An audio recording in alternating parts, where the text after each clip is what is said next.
Hello दोस्तों, कैसे हैं आप सभी। स्वागत है आप सभी का आपके अपने YouTube channel matric science academy.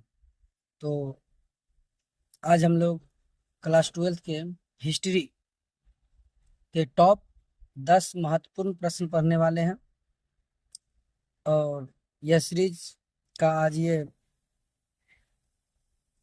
छठा क्लास होगा। और इस अंतिम परीक्षा की तैयारी में आज हम लोग का टारगेट रहेगा मिशन 450 पार। यानी इस बार का टारगेट आपको चलना है कि अपने बोर्ड एग्जाम में 450 पार करना। तो आइए हम लोग देखते हैं।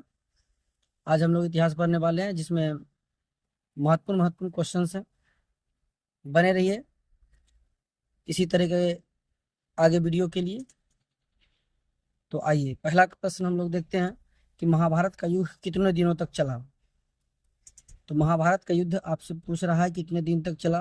तो चार ऑप्शन दिया है, 15 दिन, दूसरा ऑप्शन है 16 दिन, 17 दिन और 18 दिन। तो आप लोग सभी को पता होगा कि महाभारत का युग जो है वो 18 दिन तक चला था। तो इस प्रश्न का जो सही आंसर हो जाएगा वो ऑप्शन नंबर डी, 18 दिन। और अगला प्रश्न है दूसरा, विजयनगर साम्राज्य की स्थापना किसने की। तो आपको बताना है कि विजयनगर साम्राज्य की स्थापना किसने की। पहला ऑप्शन है हरिहर और बुक्का, दूसरा ऑप्शन है देवराय प्रथम, तीसरा ऑप्शन है कृष्णदेव राय और चौथा ऑप्शन है सदाशिव राय। तो आपको पता होगा कि विजयनगर साम्राज्य की स्थापना जो है यह किसके द्वारा किया गया था। तो इस प्रश्न का सही उत्तर होगा, और प्रश्न का सही उत्तर ऑप्शन नंबर ए, हरिहर और बुक्का। विजयनगर साम्राज्य से आपको एक बात और याद रखना है कि विजयनगर साम्राज्य का सबसे प्रतापी राजा जो थे वो कृष्णदेव राय को माना जाता है। तो ये प्रश्न भी आता है एग्जाम में, आप लोग याद रखिएगा कि विजयनगर साम्राज्य का सबसे महान या प्रतापी राजा कौन थे। तो कृष्णदेव राय, जिसको शॉर्ट में हम लोग KDR कहते हैं। चलिए अगला प्रश्न है कि भारतीय राष्ट्रीय कांग्रेस की स्थापना के संस्थापक कौन थे। यानी आपसे पूछा है कि जो भारतीय राष्ट्रीय कांग्रेस, जिसको INC कहते हैं, इंडियन नेशनल कांग्रेस कहा जाता है, इसके संस्थापक कौन था, अर्थात इसकी स्थापना किसके द्वारा किया गया था। तो चार ऑप्शन है। पहला ऑप्शन है WC बनर्जी, पूरा नाम आप लोग जानते हैं व्योमेश चंद्र बनर्जी। दूसरा है AO ह्यूम, एडवांस ओटियंस हुम इसका पूरा नाम था। तीसरा है बिपिन चंद्रपाल और चौथा है तिलक बाल गंगाधर तिलक। तो आपको पता होगा कि भारतीय राष्ट्रीय कांग्रेस की स्थापना 1885 में किया गया था, किसके द्वारा। तो इसमें AO ह्यूम के द्वारा किया गया था। और WC बनर्जी जो थे प्रथम अध्यक्ष के रूप में बने थे व्योमेश चंद्र बनर्जी। तो तीसरे प्रश्न का सही उत्तर हो जाएगा AO ह्यूम, अर्थात AO ह्यूम के द्वारा भारतीय राष्ट्रीय कांग्रेस की स्थापना किया गया था। प्रश्न संख्या 4 है कि कैप्टन हॉकिंस किस मुगल शासक के दरबार में आया। आपसे पूछा जा रहा है कि कैप्टन हॉकिंस जो है किस मुगल शासक के दरबार में आया।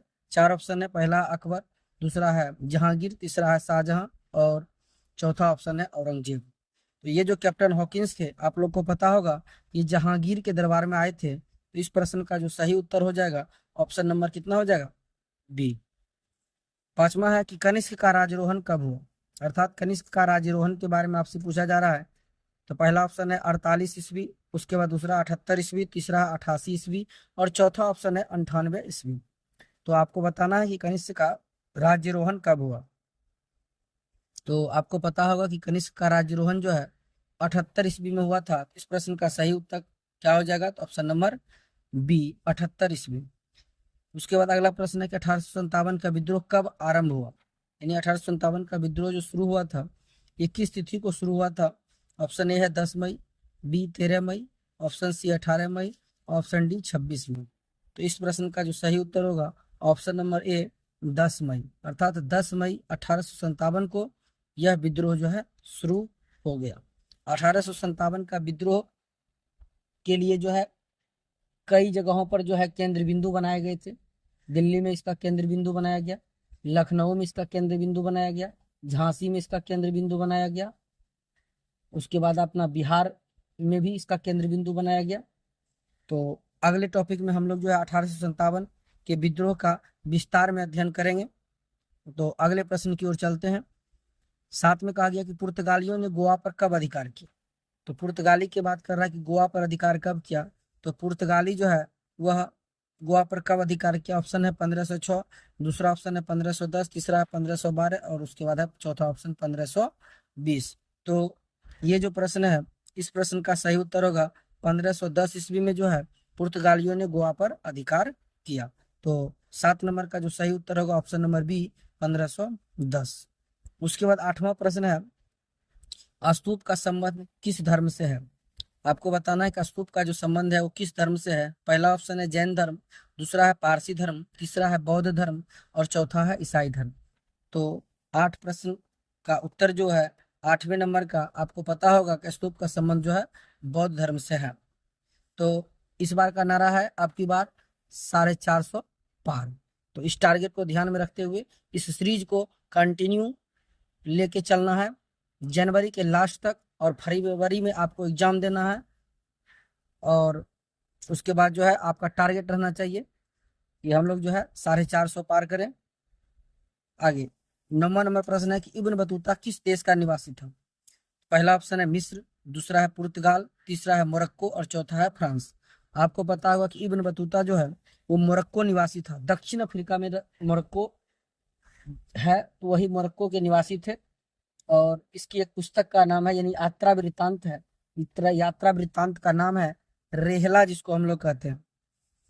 और लास्ट प्रश्न है कि 10 में डांडी किस राज्य में स्थित है। बिहार, उत्तर प्रदेश, गुजरात और महाराष्ट्र। आपको पता होगा कि डांडी जो है गुजरात में स्थित है। तो इस प्रश्न का सही उत्तर हो जाएगा ऑप्शन नंबर सी। तो आपको यह वीडियो कैसा लगे कमेंट सेक्शन में जरूर बताएं, और बने रहिए अगले वीडियो के लिए। इसी तरह के वीडियो पाने के लिए लाइक, शेयर और सब्सक्राइब जरूर करें। Thank you for watching this video.